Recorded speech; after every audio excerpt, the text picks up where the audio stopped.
आम पिले कौन देछि ना दशमिक संख्या हरण आज आमे पूरा क्वेश्चन दिया जाय हम सिखबा हला तो हम कौन दिया 6.32 को 0.4 से हम हरण करबा तो मन तो केडा करि पारबो हरणला 6.32 को 0.4 से तो भाग करबा कर साला पर पुनी तार रूल केमति कोन करबो बुझेबो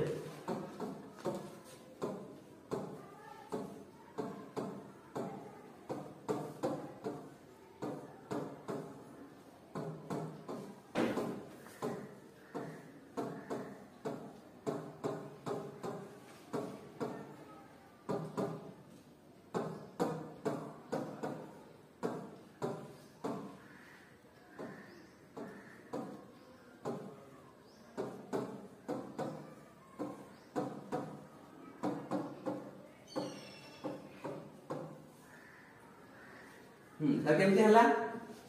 गोटे गोटे स्टेप करी कह हां दशमिक संख्या को हम भग्न संख्या रे परिणत करबा तापर हरणडा को गुणन करले ला व्युत्क्रम हो जो 4/10 टा 10/4 हो तापर काटी देबा तार 158 बाई 10 हो तापर गुटे शून्य छिला जेतो 10 द्वारा भाग होई जी तो सेति पय हम कोन करबा गोटे अंक छाडी गिरी हम दशमिक बिंदु देबा बुझ पाइलो आ तो पय काम होला दे जाई 4.6 हरण 3.92 एटा तमे करेगिरी होमवर्क धरि आसबो हला।